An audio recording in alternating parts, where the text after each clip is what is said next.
सबसे ज़्यादा सवाल क्या आते हैं आपके पास? जैसे कि कोई अगर वेट ज़्यादा है उसके लिए आप वेट लॉस करना है, रोटी चावल छोड़ना पड़ेगा। सही है। डाइट, ओहो हो, एक्सरसाइज बहुत करनी पड़ेगी, ओहो हो, बहुत महंगा सोल्यूशन है। सबसे पहला मिसकंसेप्शन कि लोगों को यही अंडरस्टैंडिंग नहीं है कि वेट लॉस और फैट लॉस में क्या फर्क है। ये चैलेंज वो चैलेंज, 30 डे, इतने डे, उतने वीक, इतना ये इतना वो। देखिए जी, हमने आपकी एक्सरसाइज करा के आपका 3 दिन में 4-5 केजी कम कर दिया। जितना मोटा ज्यादा बंदा, देखिए जी हमने इस बंदे का 5 दिन में 10 केजी कम करा दिया। तुमने उसका मसल लॉस करवा दिया, तो अब वो कमजोर हो जाएगा।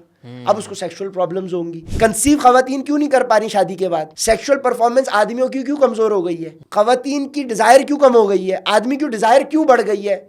टाइमिंग क्यों खराब हो गई है? कार्ब्स बढ़ाने थे, प्रोटीन बढ़ाना था, कार्ब्स कम करने थे या प्रोटीन कम करना था, ये पता ही किसी को नहीं है। दुनिया के तमाम खाने इन्हीं इंग्रेडिएंट से बनते हैं। तुम बुर्ज खलीफा पे खाओ, अमेरिका में खाओ, कनाडा में खाओ, बर्तानिया में खाओ, अफ्रीका में खाओ, पाकिस्तान में खाओ, हिंदुस्तान में खाओ, बुर्जुल अरब के टॉप फ्लोर पे खाओ या पठान के ढाबे पे, कराची के हाईवे पे खाओ। निहारी बनाओ, पाए बनाओ, बिरयानी खाओ, पुलाव खाओ, कढ़ाई खाओ, सालन खाओ, भुजिया खाओ, घर का खाओ, बाहर का खाओ। मुझे देखो स्टेज पे खड़े होकर अपने वो नहीं, मैं अपनी नेचुरली जब 6 पैक्स मेंटेन कर सकता हूँ all year round.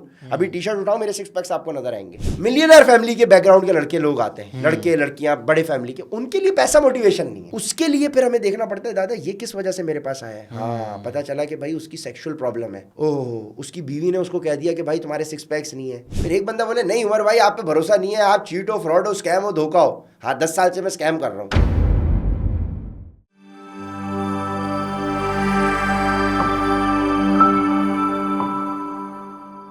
Hey viewers, welcome to another podcast of बुर्दो डिजिटल। आज हम बात करते हैं फिटनेस के ऊपर और बहुत सारे और भी इश्यूज़ पे हम डिस्कस करेंगे। पाकिस्तान के बिलखुसूस कराची के कुछ इश्यूज़ जो कि हम डिस्कस करेंगे, क्योंकि आज जो हमारे साथ शख्सियत है वो बेसिकली हर चीज़ के ऊपर इनकी जो है बात करने की एक अपनी अंदाज़ भी है इनका और अपना एक स्टाइल भी है और इन्फॉर्मेशन इनके पास बहुत है। स्पेशली ये फ़िटनेस के लिए जाने जाते हैं और लर्न टू बर्न के जो मालिक है या यूं के बानी है, पाक फिट्स के बेसिकली जो है ये ओनर है, फाउंडर है।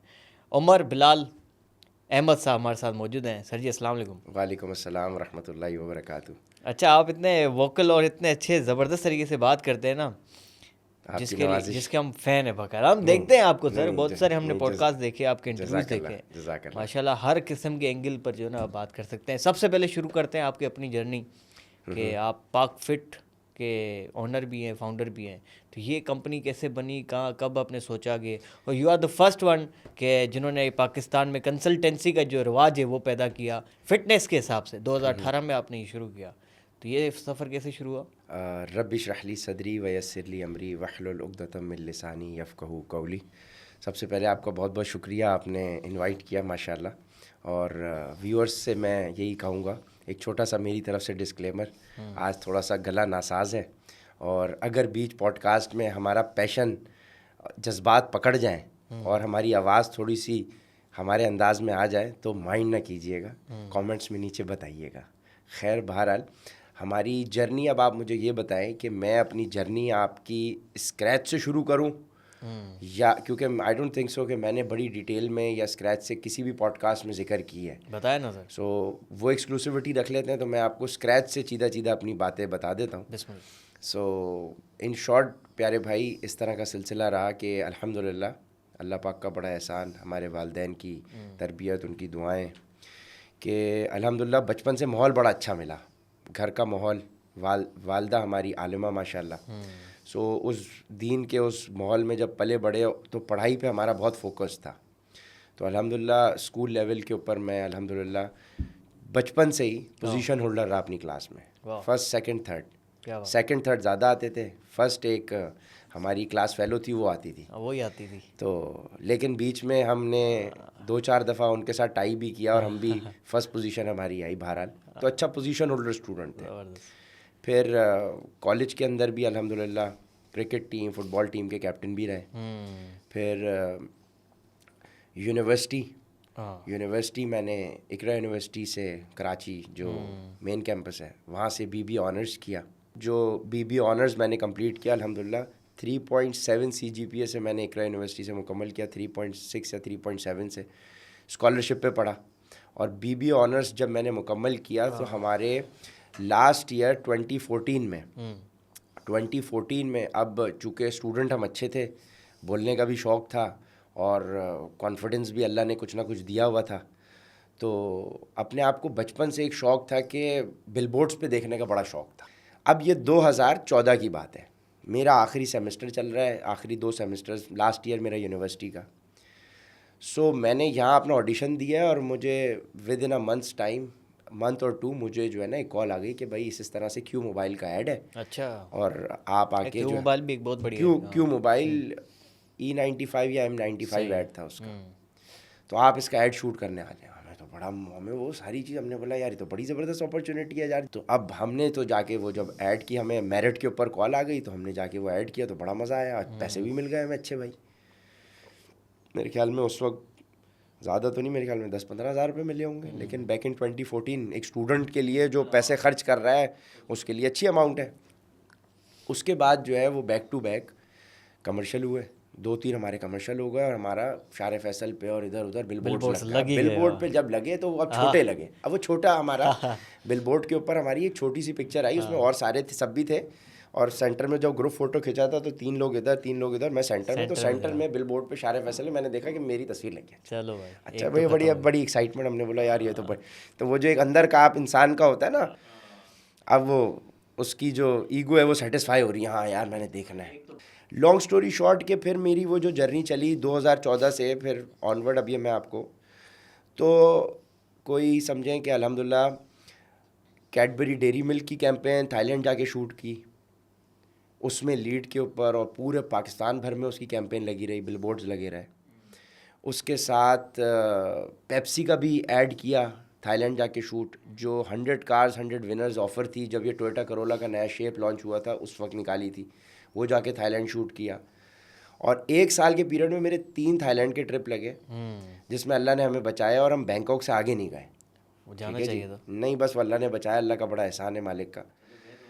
तो अब हम जो है, तीसरा ऐड हुआ हमारा टेलीनॉर का, तीनों लीड किए और माशाल्लाह उसके ऊपर जो है वो बड़ी अच्छी उनकी कैंपेन, और साथ साथ फिर करते करते अब ओवरऑल समझें कि कोई ये 2014 से लेके 18-19 तक के पीरियड तक, इनफैक्ट 22 में मैंने मेरे ख्याल में आखिरी कमर्शियल किया है, तो इस पीरियड में मैंने कोई 30+ कमर्शियल्स किए। और 2014 के दिसंबर में पेपर्स मेरे स्टार्ट होने से पहले यूनिवर्सिटी में समा टीवी आए, समा टीवी की टीम आई और उन्होंने ऑडिशंस लिए फॉर एंकरिंग, एंकर्स के लिए। अब मैं 1-2 कमर्शियल्स अपने कर चुका था, तो स्क्रीन का हमें पहले भी कॉन्फिडेंस था, लेकिन अब तो वो समझें कि अब एक्सपीरियंस हो गया था स्क्रीन पे आने का, कैमरा शाये वाला तो पर्सपेक्टिव था ही नहीं। सो अब यहाँ पे हमारी यूनिवर्सिटी में 400-500 बच्चे मेन कैंपस के अंदर, लड़के लड़कियाँ सब ने ऑडिशंस दिए, 2-3 दिन लग के हमने भी दे दिया, अपना कोट शोट पहन के टाई शाई लगा के एज एन एंकर जाके हमने ऑडिशन दे दिया भाई। अब हमारे पेपर्स फाइनल 8वें सेमेस्टर के पेपर्स, हफ्ते भर के पेपर होते थे, 6 पेपर, उन पेपर्स से पहले ही मेरा सिलेक्शन हो गया। अब मेरे पास ऑफ़र लेटर आ गया as a management trainee programme के अंदर, जो 6 मंथ्स का प्रोग्राम था, उसमें मैं शॉर्टलिस्ट हो गया, यूनिवर्सिटी से वाहिद लड़का, ठीक है। और उस ज़माने में ये पीटीआई का दौर था, तो ये समा टीवी नंबर 1 चल रहा था और ARY और जियो 2nd और 3rd पे थे। तो समा टीवी की रेटिंग बहुत ज़्यादा अच्छी चल रही थी, सो नंबर 1 प्लेटफॉर्म था। और मेरे 3.5 साल थे, मेरे पास 6 महीने का टाइम वैसे ही एडवांस में था लेवरेज। तो अब मैंने यहाँ किया, BBA ऑनर्स है, सही है। अब मैं जा रहा हूँ जर्नलिज्म के अंदर मेरी सिलेक्शन हो चुकी है और एज एन एंकर मैंने ऑडिशन दिया और मेरी सिलेक्शन हो गई। सो अभी रफ्तार आपका एक टीवी चैनल है, रफ्तार जो आपका सोशल मीडिया प्लेटफॉर्म है, इसके जो ओनर हैं, जो करता धरते हैं, फरहान मलिक डायरेक्टर न्यूज़ होते थे समा टीवी के, और फरहान मलिक ने मेरा ऑडिशन लेके मुझे सेलेक्ट किया था। सो वो अब हम एज अ मैनेजमेंट ट्रेनी समझे, उस वक्त मेरी आई वॉज 21, ठीक है, बैक इन 2014, ठीक है जी, 21 की एज में, 21.5 अप्रॉक्सीमेटली, 21.5 साल के अंदर मेरा ये अपना जो है समा टीवी में अब मेरी सिलेक्शन हो। अब मैंने समा जाना शुरू कर दिया। अब जो समा किया तो 6 मंथ्स डाउन द लाइन मैंने उन्होंने सारे डिपार्टमेंट्स में हमारी रिगरस किस्म की बेहतरीन, मैं समझता हूँ कि आज मुझे जो मीडिया से रिलेटेड बहुत कुछ आता है, समझ है सारी चीज़, उसमें समा टीवी के वो 6 महीने का बड़ा किरदार है, उसमें फरहान मलिक का बड़ा किरदार है। उन्होंने हमारी सिलेक्शन की और वो Farhan Malik as a person कैसे? वेरी नाइस मैन, बहुत। फरहान मलिक को फिरौन मलिक कहते हैं? ना, बहुत देखो, बहुत जेन्युइन आदमी है, बहुत अच्छा आदमी है। मेरी सर के साथ समझो वो हम उस वक्त तो स्टूडेंट होते थे, तो भाई वो एक ज़रा डायरेक्टर न्यूज़ है तो वो ज़ाहिर है इतनी अवेलेबिलिटी नहीं होती थी कि हर दफ़ा, लेकिन मेरा जितना भी उनके साथ इंटरेक्शन रहा है it has been very fruitful, very nice guy, very decent. So अब हमारे तमाम डिपार्टमेंट्स में कि न्यूज़ कंसीव कहाँ से होती है, आइडिया से लेके टीवी पे चलने तक के जितने मराहिल हैं, उसमें न्यूज़ बनाने से लेके, उसके बाद ड्राइवर के साथ बैठने से लेके, उसको लाइन अप करने से लेके, कैमरामैन को साथ लेके उस स्पॉट पे जाने से लेके, शूट करने से लेके, उसकी स्क्रिप्टिंग करने से लेके, फिर उसका वॉइस ओवर करने से लेके, फिर उसकी एडिटिंग करने से लेके, फिर उस पर पूरा पैकेज तैयार करवाने से लेके, उसको आपकी टाइमलाइन पे न्यूज़ चैनल में डलवाने से लेके, उसको एग्जीक्यूट करवाना टीवी पे, तो उस पर हमने मल्टीपल, मैंने रिपोर्टिंग भी करी। गटर बह रहा है उस पर रिपोर्टिंग करी, भाई ये हो रहा है उस पर रिपोर्टिंग करी। मुझे ये होता था कि because I have been a positive kind of an individual, I try to see the positive side of the picture rather than the negative side. बहुत अच्छी बात, ठीक है जी। सो आई ऑलवेज वांटेड कि मैं पॉजिटिव इमेज पाकिस्तान की कोई अच्छी खबर लेकर जाऊँ। बिल्कुल। लेकिन जब भी हम कोई अच्छी खबर लेकर जाते थे तो हमें ऊपर से जवाब ये आता था, जो हमारे टीम लीड्स होते थे उस वक्त, कि भाई ये खबर पॉजिटिव है, चलेगी नहीं, कोई इसका ट्विस्ट लेकर आए, कोई इसमें आप ऐसी मिर्चें लेकर आए जो चले। सो फिर मैंने ये चीज़ रियलाइज़ करी डाउन द लाइन 6 months कि मैं ख़बर बनाना चाहता हूँ पॉजिटिव, मैं पॉजिटिव इमेज दिखाना चाहता हूँ, लेकिन पॉजिटिव चीज़ चलती नहीं है। सो फिर वो चीज़ चलती है जो नेगेटिव है, और उसमें ज़बरदस्ती का मसाला डाला जाता है उसको बेचने के लिए, क्योंकि भाई पब्लिक वो देखता है और ह्यूमन साइकोलॉजी है। ये वो टाइम था कि down the line 5th-6th month पे जब मैंने ये चीज़ रियलाइज़ करी थॉरोली, तो मुझे ये फील हुआ कि यार this is not what I am made for. ठीक है ना, यहाँ तो मुझे पॉजिटिव खबर बनानी नहीं दे रहे, और बड़ा एक लिमिटेड ग्रोथ अपॉर्चुनिटी है यहाँ पे, है नहीं इतनी। ठीक है ना। सो फिर मेरा उसूल ये रहा है सूरज भाई कि मेरा अल्लाह के साथ, हमारे वालिदैन की तरबियत ये रही है कि भाई अल्लाह आपकी शहरक से करीब है। सही है। आपको जो अल्लाह से मांगना है आप बराह रास्त कम्युनिकेशन करें। तो मेरा ये होता है कि भाई मुझे कोई चीज़ चाहिए ना, मैं बस अपनी अंदर ही अंदर बात शुरू हो जाती है, मैं वर्बली अल्लाह पाक ये ऐसे करना है, ऐसे नहीं करना, ये करना है, ऐसे नहीं है, ये चीज़ समझ में नहीं आ रही, अब कुछ रास्ता दिखाओ क्या करें। क्योंकि हम तो देखें हर नमाज की हर रकत में इय्या का नाबुदु व इय्या का नस्तईन के साथ इहदिना सिरातल मुस्तकीम भी पढ़ते हैं ना आगे, तो हमें पता है उसमें सीधा रास्ता दिखा, हम अल्लाह से हर नमाज में मांग रहे हैं। अगर मुझे पता हो कि यहाँ से हैदराबाद का क्या रास्ता है, मैं किसी से पूछूंगा? नहीं पूछूंगा। मैं तो सीधा रास्ता मुझे चाहिए, मुझे पता करना है, तो मैं अल्लाह से इंसान हर वक्त, तो मेरा यही हुआ, अल्लाह पाक मुझे अब इधर जो है ना मज़ा नहीं आ रहा। सो वन फाइन डे हम अपने एक IBA के दोस्त के साथ छत पे बैठे हुए थे अपने घर की, तो IBA के दोस्त ने बड़ा अपना कॉन्फिडेंस से अपना यूनिवर्सिटी का कार्ड फ्लॉन्ट किया, और उसने बोला यार मेरे इस कार्ड के ऊपर जो है ना सबवे पे और इधर उधर नेस्ले पे, स्टोन एज क्लोथिंग पे, यहाँ पे बड़े सारे डिस्काउंट्स मिलते हैं इस कार्ड पे। ठीक है, तो तुम लोग की यूनिवर्सिटी में तो यार बहुत सारे बच्चे हैं, तुम लोग की यूनिवर्सिटी को कोई कार्ड शार्ड है कि नहीं? उसने अपने बरम गिराया कार्ड के IBA के ID कार्ड के, सही है। उसका ये कहना था, मेरे जहन में पूरा बिजनेस मॉडल उतर गया, और मेरे जहन में ये आइडिया आया कि अगर इकरा यूनिवर्सिटी के ID कार्ड के ऊपर डिस्काउंट्स मिलेंगे, और कल को इकरा वाला बच्चा ज़ैबिस्ट के बच्चे के साथ बैठ के डिस्कशन करेगा, तो ज़ैबिस्ट वाले यूनिवर्सिटी वाले के बच्चे के ID कार्ड पे डिस्काउंट्स नहीं होंगे। ज़ैबिस्ट वाला CBM के साथ बैठ के डिस्कस करेगा तो उसके ID कार्ड पे डिस्काउंट्स नहीं होंगे। तो इस तरह से तो चेंज चलती रहेगी, और हर यूनिवर्सिटी को अलग अलग जाके ब्रांड्स को ऑनबोर्ड करना पड़ेगा अपने यूनिवर्सिटी के ID कार्ड के लिए। मेरे जहन में आइडिया है कि वाई नॉट एक ऐसा कार्ड बनाया जाए जो कोई परचेज करे, और उस कार्ड पे उस प्लेटफॉर्म एक बनाए, कार्ड हो उसकी आइडेंटिफिकेशन, उसके ऊपर हम ब्रांड्स को ऑनबोर्ड कर लें, और ब्रांड्स को ऑनबोर्ड करने के बाद वो कार्ड हमसे कोई भी बंदा जो परचेज करेगा वो उसका यूज़र होगा, और वो उस कार्ड को जाके डिस्काउंट अवेल कर ले। उस दोस्त का ये कहना था अपने ID कार्ड के बारे में, मेरे जहन में पूरा आइडिया उतर गया। सही है। और चूंकि हम स्टूडेंट मार्केटिंग के थे, एक्सपोजर था मीडिया का, इसका उसका मार्केटिंग का, तो जहन अपना काम करना शुरू। अब मैं समझ आ रहा हूँ, लेकिन मैंने अब अपनी साथ साथ जो है ना एक डायरी के अंदर अपनी पूरी वर्किंग शुरू कर दी। अब पढ़े लिखे बच्चे थे, यहाँ हमारे एकेडमिक्स का फ़ायदा हुआ। अब जो आप कहते हो ना यूनिवर्सिटी पढ़ने का फ़ायदा नहीं है, अब जो एक हमारे भाई हैं, उनको क्रिटिसाइज़ नहीं कर रहा, लेकिन जैसे आज़ाद चाय वाला जो हमारे भाई हैं, वो ये कहते हैं कि देखिए यूनिवर्सिटी पढ़ने का फ़ायदा नहीं है। किसी हद तक उनकी बात ठीक है, वो जिस पर्सपेक्टिव से कह रहे हैं, लेकिन उसको इन रियल टर्म्स अगर आप ये बात उठा लोगे तो गलत है। मैं कहता हूँ कि अगर मेरे यूनिवर्सिटी के आप 4 साल निकाल दें, although I was a scholarship grade in my school and college also, लेकिन अगर मेरे यूनिवर्सिटी के, मैं अपनी बात कर रहा हूँ, मेरे आप यूनिवर्सिटी के 4 साल निकाल दें बैचलर्स के, so I would not have been standing here where I am today.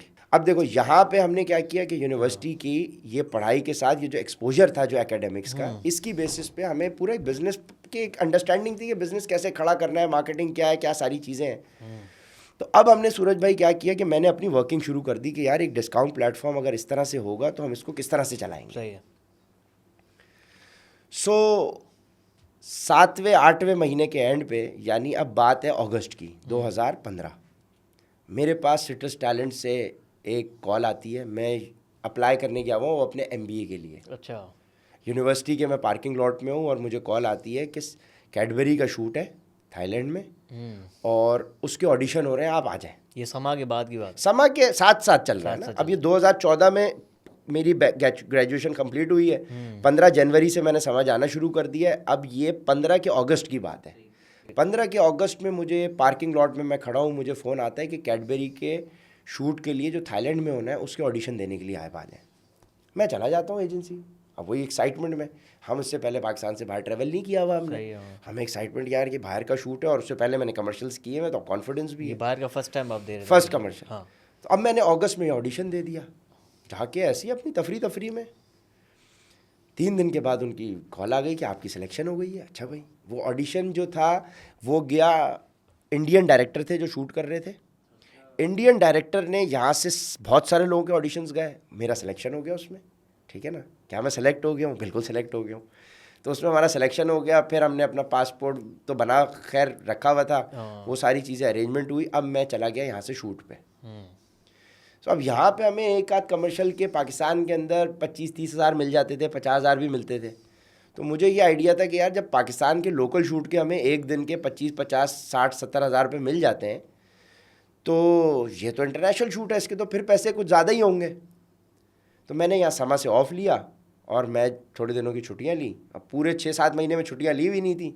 यहाँ हमने छुट्टी ली, अपने सीनियर को बताया हम तो जा रहे हैं। अब जाहिर है वो 25 हज़ार की अपॉर्चुनिटी वहाँ हमें लाखों मिल रहे हैं, वहाँ पैसे भी मिल रहे हैं और एक्सपोजर अलग है ना। और समा में सबको पता है कि भाई ये समा में जो मैगजीन्स आ रहे हैं उसमें मेरा हाशमी स्मगोल का ऐड लगा हुआ है, तो सब मुझे वहाँ पे as a model respect regard था। समा से मुझे, समा सारी टीम मुझे बड़ा रिगार्ड भी सब करते। फिर हमारा इखलाक भी अच्छा था, पता नहीं अच्छा है कि नहीं वो तो आप बताओगे, लेकिन वहाँ हमारी अच्छी सलाम दुआ थी। सब ने बहुत बहुत लाड प्यार में, बहुत रिगार्ड के अंदर मुझे समझो कि मैंने अपनी ट्रेनिंग वहाँ की समा के अंदर। तो वहाँ भी मेंटोर्स बड़े अच्छे मिले। तो मैं अब यहाँ से चला गया थाईलैंड शूट करने के लिए। 5-6 दिन के बाद हम शूट करके आए। तो मैंने इस दौरान मेरी वो अपने डिस्काउंट कार्ड के प्लेटफॉर्म पे मेरी वर्किंग चल रही थी, वो डायरी में साथ थाईलैंड ले गया। सही है। शूट ख़त्म होती थी, हम अपनी वर्किंग कर रहे होते थे कि यार ये बिज़नेस मॉडल मैंने और मैंने वहाँ थाईलैंड में डिसाइड कर लिया कि मैंने पहुँचने के बाद समा से रिज़ाइन करना है। अच्छा। तो अगस्त मुकम्मल हुआ, सितंबर में मैंने समा से रिज़ाइन कर दिया आने के बाद। ठीक है जी, ये डिसीजन बड़ा कैलकुलेटेड था। यहाँ पे जितने भी एंटरप्रेन्योर्स हैं जो बनना चाहते हैं, एंटरप्रेन्योरशिप की फील्ड के अंदर हैं, जो अपना कुछ करना चाहते हैं, उनके लिए मैं समझता हूँ कि ये वाला जो अब हमारा डिस्कशन है ये बड़ा इंपॉर्टेंट होगा।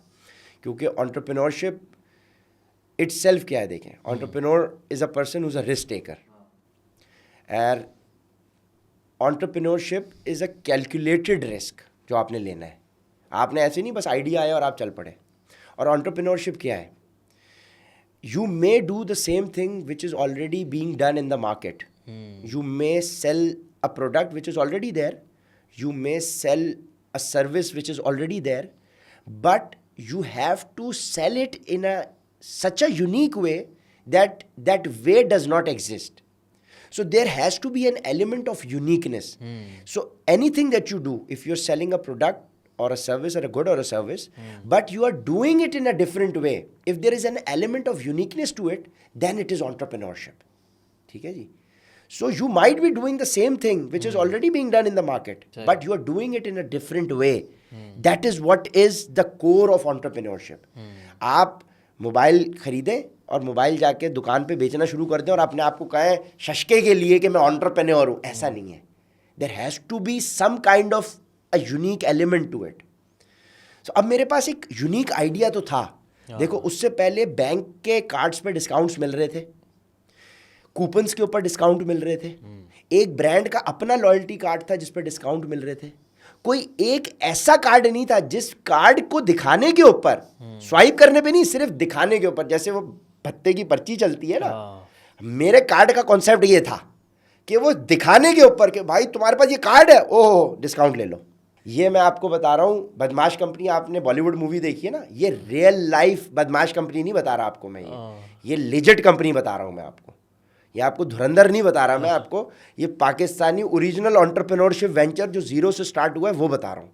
इसमें 1 रुपए मैंने किसी से इन्वेस्टमेंट नहीं ली, 1 रुपए मैं डॉलर से कमा के पाकिस्तानी करेंसी में लेकर आके इन्वेस्टमेंट नहीं करी, ये सब जीरो से किया है। अपनी इंटर्नशिप के पैसे सेव करके, कमर्शियल के पैसे सेव करके, इधर उधर के पैसे जमा करके लाख रुपए से कंपनी स्टार्ट की है। ये स्क्रैच बता रहा हूँ आपको। Long story short, with in 6 months of the launch, 1 मार्च को मैंने खुद जाके वो कार्ड यूज़ किया मार्केट में, it was talk of the town. फिर हमने इकरा यूनिवर्सिटी के अंदर उस कार्ड को किया। लॉन्ग स्टोरी शॉर्ट, 6 महीने के टाइम पे एक इंटरनेशनल ग्रुप ने हमें अप्रोच किया, उन्होंने अपना इंटरेस्ट शो किया क्योंकि वो दुबई में रहे हुए थे, उन्होंने वहाँ दुबई का इंटरटेनर ऐप इस्तेमाल की हुई थी जिस पर डिस्काउंट्स मिलते हैं। उन्होंने कहा कि ये काम दुबई में हो रहा है, यहाँ पाकिस्तान में किसने लॉन्च कर दिया। सही। वो हमारे भाई के दोस्त के रेफरेंस के कनेक्शन से उनको हमारा पता चला, वो पाकिस्तान आए, उनके साथ हमारी मीटिंग हुई। लॉन्ग स्टोरी शॉर्ट, हमने अपना पूरा वेंचर फ्लिप कर दिया, पैसे पकड़े और उनको बेच दिया। अच्छा। इतने में बेची कि उससे मैंने अपनी जो फैमिली की लाइबिलिटीज़ थी 7-8 साल की, उनको किसी हद तक पे ऑफ किया, सब ज़ीरो किया। अपने वाले साहब की जो लाइबिलिटीज़ थी उनको पे ऑफ किया, अपनी शादी खुद की, अपनी गाड़ी ख़रीदी, होंडा सिटी ख़रीदी, ठीक है जी, 25-30 हज़ार चली हुई अच्छे पैसों के अंदर। 1300 सीसी में मुझे मज़ा नहीं आया, फिर मैंने 1800 सीसी करोला ख़रीदी, ठीक है। 2008 की एल्टिस फिर मैंने ख़रीदी। खैर वो हमने अपना सारी चीज़ करी अल्हम्दुलिल्लाह। उसकी बेसिस के ऊपर हमने 1 साल कंपनी को कंसल्ट किया। उन्हीं पैसों से आपने अपनी शादी भी मैंने अल्हम्दुलिल्लाह की। 1 रुपये अपनी शादी पे किसी से नहीं लेने पड़े, ठीक है। फिर क्या किया सर? ये चीज़ सोची बैठ के कि यार अब तो हम बैक टू स्क्वायर वन, अब क्या करें भाई। तो फिटनेस का अपना शौक़ था, अब मैंने फ़िटनेस को अपनी सीरियस भी लेना शुरू किया क्योंकि भाई अब सारी चीज़ों से फ्री भी थे, शादी भी हो गई थी, सुकून, रिलैक्स। अब अपनी फ़िटनेस को सीरियस लेना शुरू किया। कमर्शियल साथ साथ पे चल रहे थे। अब इस दौरान जो है मेरा एक और कमर्शियल आ गया, बोल्ड परफ्यूम का। पहला वाला फवाद खान ने किया था, दूसरे में उन्होंने फवाद खान को रिप्लेस कर दिया। बजट नहीं होगा उनके पास, जाहिर है, तो छोटे आर्टिस्ट को ले लिया, ठीक है। तो फिर पहले में मेन लीड फवाद खान थे, दूसरा वाला जो बोल्ड परफ्यूम ने ऐड बनाया उसमें मेन लीड पे उन्होंने मुझे सेलेक्ट किया। वो मेरा अच्छा कमर्शियल हुआ। अब मैंने जब वो और मेरे 6 पैक्स क्लियर, 8 पैक्स भी क्लियर, और मैंने अपनी तस्वीरें, अब ज़ाहिर है मीडिया का भी सर्कल कनेक्टेड, एंटरप्रेन्योरशिप सर्कल भी कनेक्टेड, यूनिवर्सिटी का सर्कल भी सोशल मीडिया पे हमारे साथ कनेक्टेड। लोगों ने पूछना शुरू कर दिया, उमर भाई ये ऐप्स कैसे बनाए, हमें भी बता दें।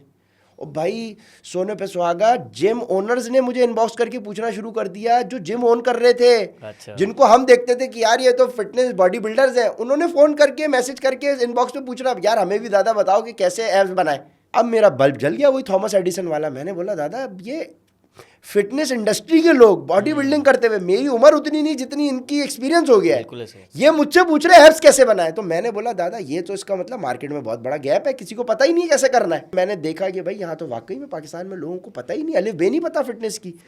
अगर कोई जिम ओन कर रहा है उसको ये नहीं पता ऐप्स कैसे बनाने, उसने जिंदगी में किया क्या, इसका मतलब वो तो लोगों की सेहत के साथ खेल रहा है जो मुझसे पूछ रहा है। और मीडिया इंडस्ट्री के जो ऐड कर रहे हैं मॉडल्स, उमर भाई बताएं तो सही, हम भी बना लें। ज़ाहिर है क्योंकि देखो एब्स बनाना is a challenge, is requires discipline and consistency. Learn to burn मैंने बना के एक मैंने फ्री सेशन अनाउंस कर दिया और अपना एक प्रोमो वीडियो शूट करी बेस्ड ऑन अपना सारा वो जो एडिटिंग स्किल्स सीखी हुई हैं, जो मीडिया का पता है, जो कनेक्शंस हैं, दोस्त यार हैं, सबको एंगेज करके एक प्रोमो वीडियो शूट किया।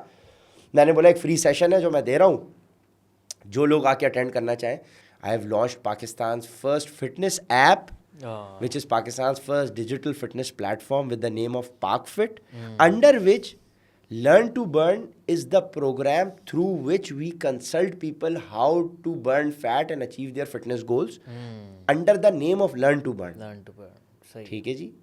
And ParkFit has got different avenues, जिसमें हमारी न्यूट्रिशनल गाइडलाइंस भी हैं, हमारी जिम ऑनबोर्डिंग भी अब शुरू हो गई है, जिसमें हम ई-कॉमर्स भी इंटीग्रेट कर रहे हैं, जिसमें हम बहुत सारी चीज़ें कर रहे हैं। पार्कफिट एक डिजिटल फिटनेस प्लेटफॉर्म बनाया हमने, सही, जिसमें हम स्ट्रेस मैनेजमेंट के ऊपर काम कर रहे हैं, मोटिवेशनल लोगों के ऊपर। तो एक that is a holistic approach जिसके अंडर मैं बहुत सारे काम कर रहा हूँ, एवेन्यूज़। तो अभी हम उसके ऊपर जो हम फोकस किया हुआ है हमने, वो हमने अपनी कंसल्टेशन पे किया हुआ है, क्योंकि उसी से हम इतना फ्री नहीं होते, क्योंकि एक दिन में 2,500-3 हज़ार, बाज़ों का 4,000 लोग भी राब्ता करते हैं। 4,000 लोग, लेकिन वो नंबर बाज़ औक़ात फ्लक्चुएट करता है बेस्ड ऑन जो आपके मुल्क के अंदर इंटरनेट की बंदिश है। सो फिर अब फिटनेस का काम करना था तो उसमें यूनिकनेस रखनी थी ना। तो अब हमें पता था कि भाई एंटरप्रेन्योरशिप माइंडसेट है, सो ट्रेनिंग तो हमारे मुल्क में कराई जा रही थी। तो फिटनेस ट्रेनर वो बंदे हैं जो ट्रेनिंग कराना जानते हैं, जिमों में भरे पड़े। मेरी तो एज उतनी नहीं है जितने मुझसे एज में क्या, मेरी एज के डबल एज से ज़्यादा एक्सपीरियंस के लोग फिटनेस इंडस्ट्री के अंदर मौजूद है, बॉडी बिल्डिंग इंडस्ट्री के अंदर, जो लोगों को डाइट प्लान और ट्रेनिंग करा रहे हैं। लेकिन हमें लोगों ने फर्स्ट फिटनेस कंसल्टेंट कैसे एक्नॉलेज किया, ये समझ लें। तो एक इंसान होता है जो ट्रेनर कहलाता है। सही। ट्रेनर वो शख्स है जो आपको ये बताता है कि भाई एक्सरसाइज कैसे करनी है, with gym, with equipments, without gym, without equipments, body weight, workout कैसे करना है, इस जिस्म को कैसे हिलाना है, वर्जिश कैसे करनी है, वो बंदा फिटनेस ट्रेनर कहलाता है। फिर एक इंसान होता है जो आपको ये बताता है कि यार क्या डाइट फॉलो करनी है। तो डाइटिशियन सादा अल्फाज में वो समझो जो हमारी बूढ़ी दादी अम्मा वाला कॉन्सेप्ट था ना, बेटा ये खा लो, ये ना खाओ, ये अच्छा है, ये बुरा है, बेटा इतना खा लोगे तो जिंदा रहोगे, इतना ये कर लोगे तो गड़बड़ है। बेसिक गाइडलाइन दे दी। तो जिस तरह से बीकॉम बीबीए बन गया ना एडवांस हो गए, बिल्कुल, तो समझो उसी तरह से एक डाइटिशियन फैंसी हो गया, न्यूट्रिशनिस्ट बन गया। ये मैं लेमैन जबान में आपको समझाने की कोशिश कर रहा हूँ। डिग्रीज आ गई, कोर्सेज आ गए, अब वो डाइटिशियन न्यूट्रिशनिस्ट बन गया। अब एक इंसान है जिसको ट्रेनिंग करानी आती है लेकिन डाइट एंड न्यूट्रिशन की नॉलेज नहीं है, वो आपको ऑप्टिमम रिजल्ट्स नहीं दे सकता। देखो ऑप्टिमम रिजल्ट्स नहीं ना, क्योंकि बॉडी को ऑप्टिमम रिजल्ट्स देने के लिए डाइट भी चाहिए, वर्कआउट न्यूट्रिशन भी चाहिए। अब एक बंदा है वो बोले मैं जो डाइट एंड न्यूट्रिशन की नॉलेज है, लेकिन उस बेचारे को बॉडी फिजियोलॉजी का नहीं पता, उसको ये नहीं पता कि भाई किस तरह से बॉडी काम करती है, उसको ये नहीं पता कि भाई मेरी एक्सरसाइज का मेरी बॉडी पे क्या इम्पैक्ट है। तो वो क्लाइंट भी, सिर्फ न्यूट्रिशनिस्ट भी एक क्लाइंट को ऑप्टिमम रिजल्ट्स नहीं दे सकता। अब एक बंदा आया, उसने बोला दादा मैं तो डाइट भी जानता हूँ, मैं न्यूट्रिशन, डाइट न्यूट्रिशन मैंने पढ़ा हुआ है, कोर्स किया हुआ है, और मैं तो ट्रेनिंग कराना भी जानता हूँ।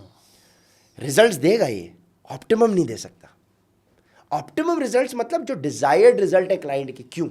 Because every client is different, and every client when he is different or she is different, they've got a different mindset, they've got a different psychology, they've got different thinking patterns. So without understanding the psychology of a client, you cannot give them optimum results. यानी अब आपने जो है बाकायदा हमें definition समझा दी। नहीं, अब नहीं, डेफिनेशन नहीं। देखो इसके पीछे भी मेरा दिमाग, अब वो किस तरह से हमने किया कि भाई ये राइट आपको कौन दे रहा है कि आप एक लफ्ज़ की डेफिनेशन दें। फिटनेस कंसल्टेंट की मैंने डेफिनेशन दी, मैंने क्या डेफिनेशन दी, आप उसको रॉन्ग प्रूफ कर दें भाई। मैंने डेफिनेशन किस बिहाफ पे दी? क्योंकि देखो एक इंसान होता है ना real estate consultant. Real estate consultant वो है जो वन विंडो सोल्यूशन है। प्रॉपर्टी डीलर अलग है, आर्किटेक्ट अलग है, इंटीरियर डिजाइनर अलग है, कंस्ट्रक्शन करने वाला बंदा अलग है। रियल स्टेट कंसल्टेंट वो है जो आपको वन विंडो सोल्यूशन देगा, बोलेगा सर प्रॉपर्टी खरीदने से लेके चाबी देने तक सारे मरहाइल हम डील करेंगे। वो कंसल्टेंट है ना। तो फिटनेस की इंडस्ट्री में कोई कंसल्टेंट के लफ्ज को यूज ही नहीं कर रहा था।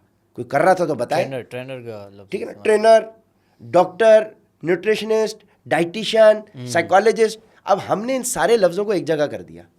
क्या किया? Consultant is a person who has got good understanding, if not great, on fitness training, someone who has got good, not if great, understanding on diet and nutrition, ये consultancy and someone who has got good understanding, if not great, on how a human mind works. So psychology, diet and nutrition and training जब एक जगह इकट्ठी हो गई तो हमने उसको फिटनेस कंसल्टेंट कह दिया। सबसे ज्यादा सवाल क्या आते हैं आपके पास? नहीं, जैसे कि कोई अगर वेट ज्यादा है उसके लिए आप ये, अब जो सबसे ज्यादा सवाल है, अब जो बंदा फैट लॉस करना चाहता है, देखो वो क्लाइंट जो मसल गेन करना चाहते हैं वो बहुत कम है। क्योंकि देखो मसल गेन करना, वो बेचारा कमजोर है ना, लेकिन उसको कमजोरी होने में वो प्रॉब्लम्स नहीं होती जो एक मोटे बंदे को प्रॉब्लम्स होती। अब जो कॉमन क्वेश्चन है कि जो मिसअंडरस्टैंडिंग्स है, मिसकंसेप्शंस है कि भाई वेट लॉस करना है, रोटी चावल छोड़ना पड़ेगा, डाइट, ओहो एक्सरसाइज बहुत करनी पड़ेगी, ओहो बहुत महंगा सोल्यूशन है। ये सारे मिसकंसेप्शंस हैं, वन बाय वन करके रिजॉल्व कर देते हैं। सबसे पहला मिसकंसेप्शन कि लोगों को यही अंडरस्टैंडिंग नहीं है कि वेट लॉस और फैट लॉस में क्या फ़र्क है। भाई आसान ज़बान में मैं आपको समझाऊंगा, क्योंकि हमारे पास ऑडियंस 25-30 लाख तो लोग पढ़े लिखे पाकिस्तान छोड़ के चले गए ना। बिल्कुल ऐसा ही है। अब पीछे ज़्यादा पढ़े लिखे लोग बाकी नहीं है, हाँ। या जो थोड़े बहुत बाकी हैं, हम ज़्यादातर लेमैन को समझा रहे हैं सही ना। है। बुर्दो डिजिटल है ना, बुर्दो डिजिटल। तो बुर्दो डिजिटल माशाल्लाह आपका जहाँ जहाँ आपकी रीच है, हाँ। इंटीरियर में, इधर उधर हर जगह, सबको उनकी ज़बान में समझाना है। तो सादा ज़बान में समझे, एक स्केलेटन है, ढांचा आपका, उसके ऊपर आपका गोश्त चढ़ा हुआ है, मसल। सही है। उस गोश्त के ऊपर आपकी चर्बी है, फैट। उसके ऊपर आपकी स्किन है, सही है। खाल।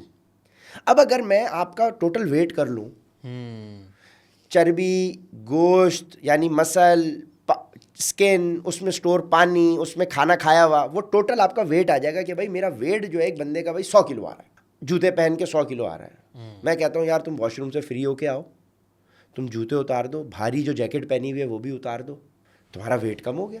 साइंटिफिक टर्म्स में कहलाएगा वेट कम हो गया, क्योंकि 100 था, उसने भारी चीजें उतार दी, अब वेट कम हो गया। सही है। साइंटिफिक टर्म्स में अगर मैं मसल लॉस भी कर रहा हूं और वेट कर रहा हूं, 2 किलो मसल कम हो गया मेरा, 2 किलो बॉडी से पानी मेरा निकल गया, वेट तो कम होगा ना। स्केल 100 से 98 97 पे आएगा ना। बिल्कुल। लेकिन वो वेट लॉस हुआ है, फैट लॉस नहीं हुआ। और अगर मसल लॉस हो रहा है तो वेट लॉस कहलाएगा, वाटर लॉस हो रहा है तो वेट लॉस कहलाएगा। लेकिन असल ऑब्जेक्टिव क्या है कि चर्बी को लूज किया जाए, यानी फैट लॉस किया जाए, यानी मसल को प्रोटेक्ट किया जाए और चर्बी को लूज किया जाए। तो जहां मसल प्रोटेक्टेड है और चर्बी लूज हो रही है तो यह कहलाएगा फैट लॉस। फैट लॉस का लफ्ज 2018 से पहले मुझे दिखाओ रिसर्च करके कि किसने इस्तेमाल किया। लोग weight loss weight loss weight loss का चूरन बेच रहे हैं, ये चैलेंज वो चैलेंज, 30 डे, इतने डे, उतने वीक, इतना ये इतना वो। उसमें क्या होता है, 4 दिन रोटी चावल खाना छोड़ो, उस रोटी चावल ने 1 ग्राम कार्बोहाइड्रेट्स, 4 ग्राम पानी होल्ड करता है। तुम 1 किलो चावल खाओ, ऊपर से 4 लीटर पानी पियो, 3.5-4 किलो तुम्हारा वजन बढ़ जाएगा। 2-3 दिन चावल रोटी छोड़ो, बॉडी से पानी फ्लश आउट होगा, 3-4 केजी कम हो जाएगा। ये चैलेंजेस में ये हो रहा है। देखिए जी, हमने आपकी एक्सरसाइज करा के आपका 3 दिन में 4-5 केजी कम कर दिया। जितना मोटा ज्यादा बंदा, उसने उतना ज्यादा चावल खाया हुआ है, उतना ज्यादा उसकी बॉडी में वाटर स्टोर है। तो 4 दिन रोटी चावल छोड़ के उसकी बॉडी में से उतना ज्यादा पानी निकलेगा। देखिए जी, हमने इस बंदे का 5 दिन में 10 केजी कम करा दिया। ओ भाई, वो वाटर वेट लॉस करा दिया तुमने। चर्बी वही की वही है दादा। चर्बी को पिघलने के लिए अलग पूरा मैकेनिज्म, एक प्रोसेस है। तुमने उसका मसल लॉस करवा दिया प्रोटीन डेफिशिएंट डाइट देके। वजन तो कम हुआ उसका, लेकिन मसल लॉस हुआ। अब वो कमजोर हो जाएगा, अब उसको सेक्सुअल प्रॉब्लम्स होंगी, अब उसकी हार्मोनल प्रॉब्लम्स होंगी, अब उसके बाल गिरेंगे, अब उसके नाखून गिरेंगे। खवातीन कहेंगी हमारा वेट स्टक हो गया है। वेट स्टक क्यों हो रहा है? क्योंकि मसल लॉस कर दिया, चर्बी वहीं की वहीं है। बाल क्यों गिर रहे हैं? क्योंकि मसल लॉस कर दिया, बाल वहीं के वहीं है, चर्बी वहीं की वहीं है। हार्मोनल इम्बैलेंस क्यों हो रहा है? पीसीओएस, थायराइड की प्रॉब्लम खवातीन में क्यों हो रही है? पिंपल्स क्यों निकल रहे हैं? एक्नी का प्रॉब्लम क्यों है? कंसीव खवातीन क्यों नहीं कर पा रही शादी के बाद? सेक्सुअल परफॉर्मेंस आदमियों की क्यों कमजोर हो गई है? खवातीन की डिजायर क्यों कम हो गई है? आदमी की डिजायर क्यों बढ़ गई है? टाइमिंग क्यों खराब हो गई है? समझ रहे हैं? ये सारे प्रॉब्लम्स होंगे। क्यों? क्योंकि आपके डाइटरी प्रिंसिपल्स खराब है।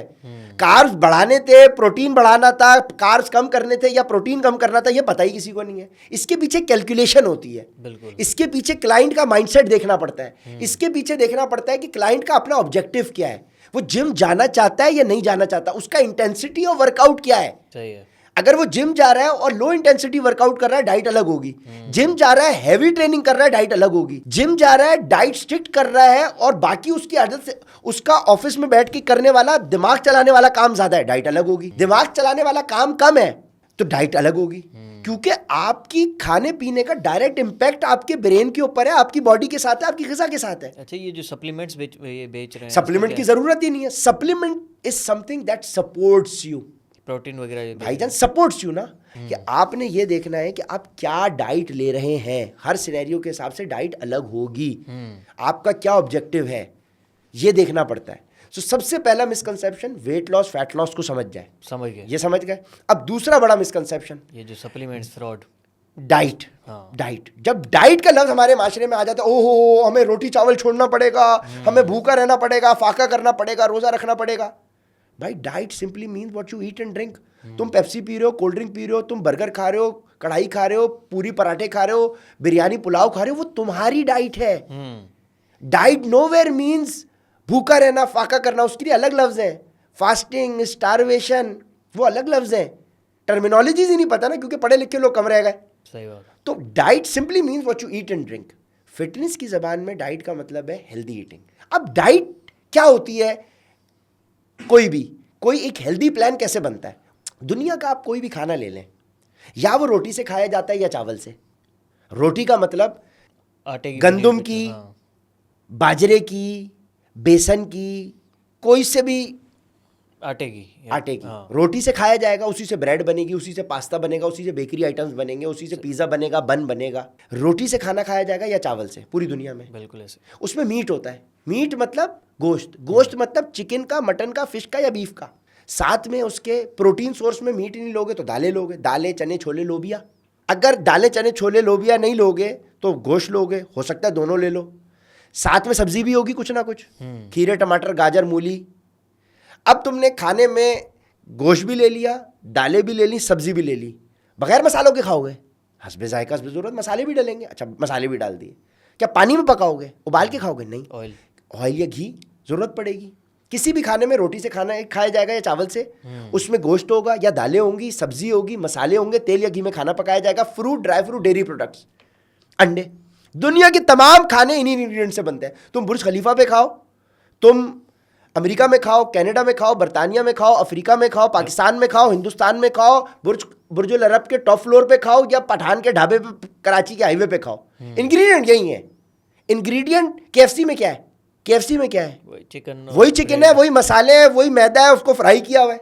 बर्गर में क्या है? वही बन है, वही गोश्त है जिससे पैटी बनी हुई है, उसी से तेल से आपकी मेयोनीज बनी हुई है, सब्जी बनी हुई है, मसाले डले हुए, बर्गर तैयार, डेयरी प्रोडक्ट से। तो दुनिया के तमाम खानों में इंग्रेडिएंट्स यही हैं। या इंग्रेडिएंट मनोसलवा उतरेगा, वो हजरत मूसा की कौम के लिए उतरा था, हमारे लिए नहीं उतरेगा। इंग्रेडिएंट यही है ना। अब गेम क्या है? अब एक बंदे का वेट है 105 किलो। 105 किलो से 100 किलो पे आने के लिए उसकी बॉडी को जितना कार्बोहाइड्रेट, फैट्स और प्रोटीन का कॉम्बिनेशन चाहिए, जो उसकी बॉडी में एक राइट कॉम्बिनेशन में जाके केमिकल प्रोसेस इनिशिएट करे, जो उसकी चर्बी के सेल को तोड़े, वो अलग है।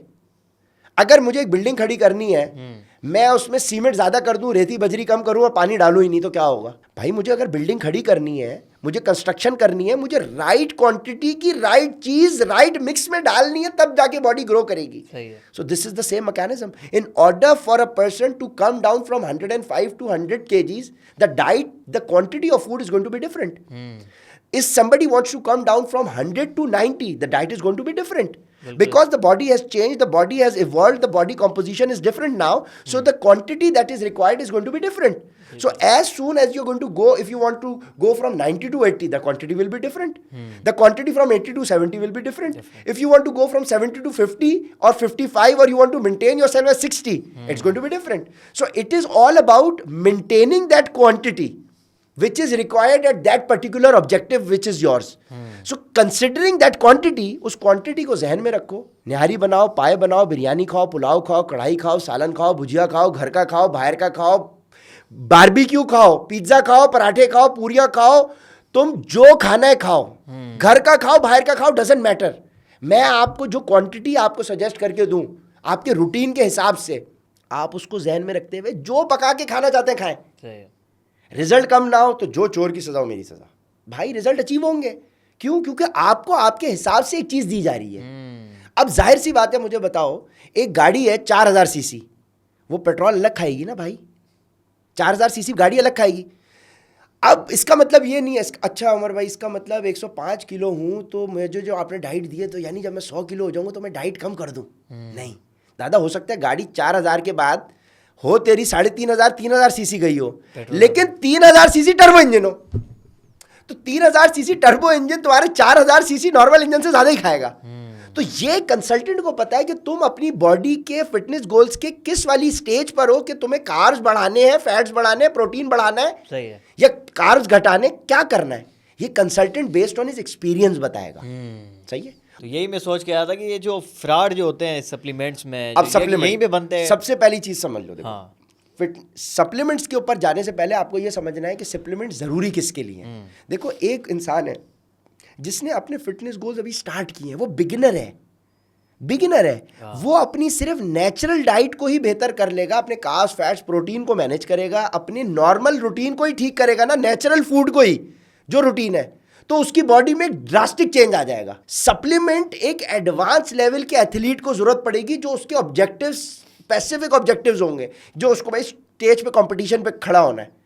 मैं एक बॉडी बिल्डर नहीं हूं, मैं फिटनेस करता हूं। फिटनेस और बॉडी बिल्डिंग अलग चीज है। सही बात। नहीं, फिर आपने कभी वे प्रोटीन वगैरह इस्तेमाल किया नहीं किया? देख, मैंने सब किया है, ऐसी बात नहीं है। हमने, क्योंकि जब आप गाइड कर रहे हो, आप उस प्रोसेस का पार्ट हो, तो आपको करना इसलिए पड़ता है बिकॉज इन ऑर्डर कि आप दूसरे कोई चीज रेकमेंड करो, आपको खुद गाइड वो चीज से गुजरना पड़ता है। सही है। कोई फ्री में भेज देता है ना, मैं ले लेता हूँ कि यार चलो ट्राई कर लो, अपने पैसे खर्च नहीं करता मैं सप्लीमेंट में। अब आ गया, मैंने ट्राई कर लिया। ये आपको देख रहे हो आप, मेरे ये इक्का दुक्का दाने आपको शायद नजर आए भाईजान, इसका इम्पैक्ट आपकी बॉडी में रह जाता है। अब मैं क्लीन ईटिंग करने का आदी हूं ना, मैं सप्लीमेंट्स नहीं कंज्यूम करता, तो बॉडी रिएक्टिव रही मेरी, मुझे रिएक्शन हो गया उसका, मुझे सूट ही नहीं किया, क्योंकि मैं बिल्कुल क्लीन डाइट ले रहा हूं। भाई आप साफ सुथरा पानी पीना शुरू कर देना, आपको टैप वाटर या आप नेस्ले का पानी पीना शुरू कर दें, आप उसके बाद जाके कोका कोला वाला पानी पिए, आपको वो भी सूट नहीं करेगा। बॉडी अडेप्ट करती है, और अडेप्ट करने में वो आपको इशारा देगी। तो मैं अगर लेता हूं ना सप्लीमेंट, मुझे उसका रिएक्शन होता है। इसको यूज टू कैसे करना होता है बॉडी को, वो एक अलग साइंस है कि आप सप्लीमेंट कंज्यूम कर करके उसको किस तरह से यूज टू करना है बॉडी को, वो कर लेती है यूज। लेकिन मुझे देखो स्टेज पे खड़े होकर अपने वो नहीं, मैं अपनी नेचुरली जब 6 पैक्स मेंटेन कर सकता हूं ऑल ईयर राउंड, अभी टी शर्ट उठाऊं, मेरे 6 पैक्स आपको नजर आएंगे, ठीक है। जब मैं नेचुरली कर सकता हूं, तो मुझे किसी बेवकूफ़ ने बोला है कि मैं जाके 25-30 हज़ार रुपये का सप्लीमेंट खरीदूं। भाई ये 25,000-20 हज़ार का तब होता था 2018 में। अब ये एक सप्लीमेंट की बोतल जो है ना, वो 50-50 हज़ार रुपये की हो गई है। आप बताओ, एक बच्चा जो वजन कम करने के उसके पास पैसे नहीं है, हालात इकोनॉमी आपकी कहाँ जा रही है, ये 50-50 हज़ार रुपये के सप्लीमेंट कौन अफोर्ड कर सकता है? सही बात। और जो सप्लीमेंट आपको ओरिजिनल कह के कम पैसों में मिल रहा है, देखो अच्छी अमेरिकन सप्लीमेंट आपको 60 स्कूप्स का 35-40,000 50,000 से कम का मिलेगा ही नहीं। अब इससे कम का जो भी मिल रहा है, समझ लो या तो वो ग्रे चैनल से आ रहा है, स्मगल होके आ रहा है, या वो लोकल आ रहा है। So supplement is something that is going to support you, but when you can do it on your own, so you don't need a supplement, ठीक है। So supplement is for advanced athletes. There are good supplements. We are not saying that don't take supplement, but considering the economical conditions of our society and the mindset of our people, and मुझसे अगर आप इन genuine पूछें और किसी भी बंदे से, वो आपको ये बताएगा कि 95% आपका रोल नेचुरल फूड का है, 5% रोल है सप्लीमेंट का, या 95% के ऊपर ना 4 GPA मिल जाती है। तो मुझे 100 मार्क लेने की जरूरत क्या है? जब 95 पे मेरा काम हो रहा है, तो मैं 5% लेके अपने पैसे क्यों बर्बाद करूं? सिंपल सी बात है, ठीक है जी। तो सप्लीमेंट की इसीलिए जरूरत नहीं। डाइट का कॉन्सेप्ट आपको समझा दिया, वेट लॉस फैट लॉस का फर्क आपको समझा दिया, ठीक है जी। अब बात आती है कि भाई एक क्लाइंट रिजल्ट्स कैसे अचीव करे।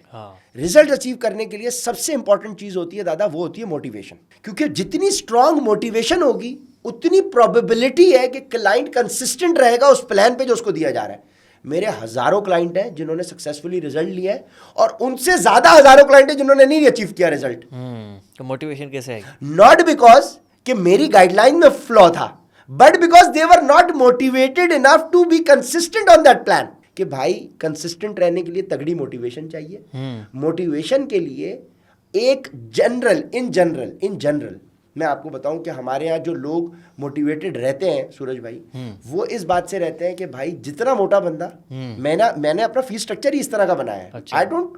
मैंने जब स्टार्ट ऑफ किया ना 2018 में, that session was free and I started off with 4-5,000 rupees consultation fees. I saw कि भाई 80%, 70%, 90% बाज़ औक़ात क्लाइंट फॉलो ही नहीं कर रहा प्लान। अब मैंने जैसे जैसे फीस बढ़ाई, मैंने देखा अपने रिजल्ट, मैंने देखा कि किस बंदे ने रिजल्ट अचीव किए। मैंने गौर किया तो भाई उसने फीस ज़्यादा दी हुई थी। अच्छा। जिसने फीस कम दी हुई है वो फॉलो नहीं कर रहा। ये पूरा थीसिस, मैं तो वो टाइम नहीं मिल रहा, वरना तो मैंने PhD करना था, मेरे पास पूरी थीसिस है भाई कि जो कम पैसे दे रहा है वो कम रिजल्ट अचीव कर रहा है, जो ज़्यादा पैसे दे रहा है वो ज़्यादा रिजल्ट अचीव कर रहा है, अच्छे रिजल्ट अचीव कर रहा है। बिकॉज जितना मोटा बंदा, फिर मैंने अब चूंकि रिसर्च माइंडसेट, मैंने जितना मोटा बंदा उससे उतना ज़्यादा फीस, क्योंकि जितनी ज़्यादा वो फीस देगा उतना वो चांसेस है कि मोटिवेटेड रहेगा प्लान को फॉलो करने के लिए। मुझे क्या चाहिए? मुझे चाहिए तुम्हारी कंसिस्टेंसी कि तुम कम से कम 21 दिन प्लान फॉलो करके दिखाओ। अगर तुम 21 दिन प्लान फॉलो करके दिखा देते हो मुझे, anything that you do consecutively for 21 days becomes part of your habit. So initially the money that I'm going to charge a client motivates the client for first 21 days. So जैसे ही 21 days में उसकी habit बन गई, उसके initial पैसों ने उसको 21 दिन के लिए मोटिवेट किया, और 21 दिन के बाद उसने बोला दादा बगैर जिम जाए बगैर एक्सरसाइज के रिजल्ट मुझे मिल रहे हैं, ओह मैं एक्सरसाइज ऐड करता हूँ। सो पहले 21 दिन में सिर्फ पैसा मोटिवेशन था, अगले 21 दिन में पैसा भी मोटिवेशन है और उसको ये है कि मैं अब जिम भी जाऊं। तो अब 2 मोटिवेशन फैक्टर्स हो गए, पैसा भी लगा हुआ है दाव पे, मैं जिम भी जा रहा हूँ, रिजल्ट मिल रहे हैं। यार अब डाइट मैंने पिछले हफ्ते 4 दफा चीट किया, मैं डाइट पे भी स्ट्रिक्ट करता हूँ, अब वो डाइट को भी सीरियस लेगा। ये बात तो ठीक है, सही है। तो जैसे जैसे उसका ग्राफ बेहतरी की तरफ जाएगा वैसे वैसे उसके मोटिवेशनल फैक्टर्स बढ़ेंगे। सो एज अ कंसल्टेंट मेरी जॉब क्या होती है? हमारी प्लान बना के कम्युनिकेट करना is a piece of cake, that is no issue. अब इतना एक्सपीरियंस है, मैं देख के बता सकता हूँ ठक ठक ठक, तो इतना ग्राम प्रोटीन, इतने ग्राम कार्बोहाइड्रेट, इतना फैट चाहिए, ये एक्सरसाइज करो, इतनी देर करो, तुम्हारा मसला हल हो जाएगा। प्लान मैं दे दूंगा, plan is not an art. Plan तो चैट जीपीटी गूगल से मिल जाएगा, लेकिन उस प्लान को फॉलो करने के बाद जो बॉडी में तब्दीली आई, उस तब्दीली की बेसिस पे प्लान को कैसे चेंज करना है, तुम्हें through out the journey motivated लेकर कैसे चलना है, वहां पे तुम्हें ह्यूमन इंटरेक्शन चाहिए। वहां तुम्हें चैट जीपीटी या आर्टिफिशियल इंटेलिजेंस एआई हेल्प नहीं कर सकती। That is where a human interaction in position of a consultant is necessary. You need a consultant, a human interaction, a human face who is there to listen to your problems and who is there to motivate you, to keep you motivated throughout that journey. तो उसमें पैसा भी factor होता है। बहुत सारे मेरे पास यार मिलियनर फैमिली के बैकग्राउंड के लड़के लोग आते हैं, लड़के लड़कियां बड़े फैमिली के, उनके लिए पैसा मोटिवेशन नहीं है। उनसे फिर क्योंकि देखो अब एक बंदा कमाई करोड़ों में रहा है, कोई टेंशन नहीं, उसके लिए यार वो 2-3 लाख 5 लाख 10 लाख भी देगा तो उसके लिए पैसा इंपॉर्टेंट नहीं है। उसके लिए फिर हमें देखना पड़ता है दादा ये किस वजह से मेरे पास आया है। हाँ पता चला कि भाई उसकी सेक्सुअल प्रॉब्लम है, ओह उसकी बीवी ने उसको कह दिया कि भाई तुम्हारे 6 पैक्स नहीं है, या उसकी सेक्सुअल लाइफ कॉम्प्रोमाइज्ड है, उसकी हार्मोनल इम्बैलेंस की वजह से, आदमी की वजह से उसका बच्चा नहीं हो रहा। उसके लिए अब उसकी इमोशनल साइड उसके लिए मोटिवेशनल फैक्टर है। So as a consultant my job is to identify and analyse what is the motivational factor of this client. तो मैं जब उसका प्लान बनाऊंगा तो उस सारी चीजों को जहन में रखते हुए बनाऊंगा। अब एक इंसान है, मुझे बताओ लॉजिकली, जिसको डाइट एंड न्यूट्रिशन की नॉलेज है, जिसको ट्रेनिंग की नॉलेज नहीं है, उसको क्लाइंट की साइकोलॉजी की अलिफ बे नहीं पता, वो तो बेचारा लकीर का फकीर कर देगा, बोलेगा ये डाइट प्लान फॉलो करो। अबे भाई वो बंदा ये नहीं कर सकता फॉलो, वो 4 लोग कर लेंगे, 6 लोग नहीं कर सकेंगे फॉलो। बिल्कुल ऐसे ही सर। हर बंदे का माइंडसेट अलग है।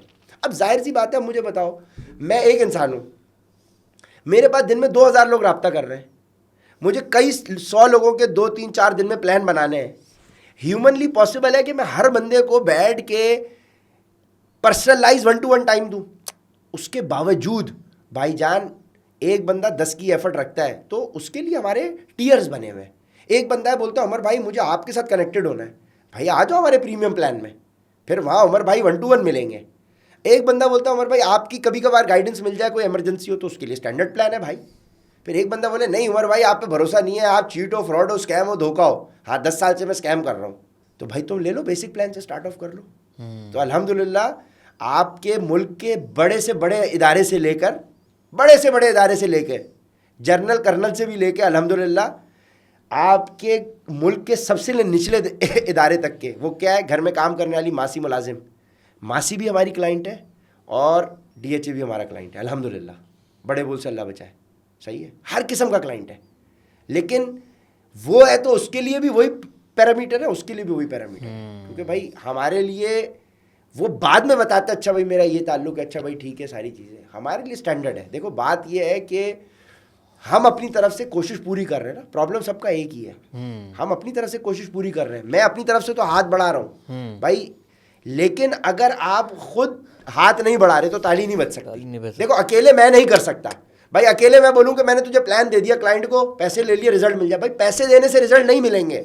आखिरी में कोई मैसेज देना चाहे वो दे दें यार। मेरी तरफ से देखो, मेरी तरफ से मैसेज सिंपल मैसेज है कि देखें वही वाली बात है कि सुनने सुनाने से फ़र्क नहीं पड़ता।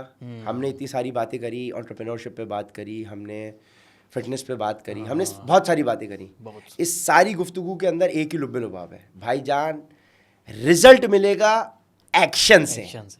बातों से रिजल्ट नहीं मिलेंगे। आपने ये पॉडकास्ट सुन लियो, हो बड़ा मोटिवेशन आ गया, हो एक्शन नहीं हो रहा, तो कोई फायदा नहीं है। Action is required. कैमरामैन क्या कहता है? एक्शन। फिर शुरू होती है कहानी। तो एक्शन के बगैर काम नहीं हो सकता दादा, एक्शन इज रिक्वायर्ड।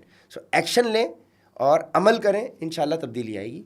तो ये थे हमारे साथ बिलाल, उमर बिलाल अहमद। उमर बिलाल अहमद बस साहब। भाई आपका अच्छा, बहुत- हम तो इतना खो गए ना आपकी बातों में। बस यार अल्लाह तो चले, हमने तो बहुत कुछ सीखा सर आपसे, नहीं, जज़ाकल्लाह यार। और बस आपकी जर्नी और लाइकवाइज लाइकवाइज। ज़बरदस्त, यानी कि वाकई में मोटिवेटेड आपकी जर्नी और इंस्पायर होते हैं हम। बहुत शुक्रिया। वाहिद पॉडकास्ट है सर जिसमें हम बिल्कुल चुप रहे, हमने कम बोला, आपने ज़्यादा बोला। आप माशाल्लाह इतनी प्यारी बातें करते हैं ना, सुनने का ज़्यादा में। नहीं सर, जज़ाकल्लाह। बस तो यहीं पे एंड करते हैं व्यूअर्स, मिलते हैं अगले पॉडकास्ट में। अपना ख्याल रखें, फीडबैक ज़रूर दें। अल्लाह हाफिज़।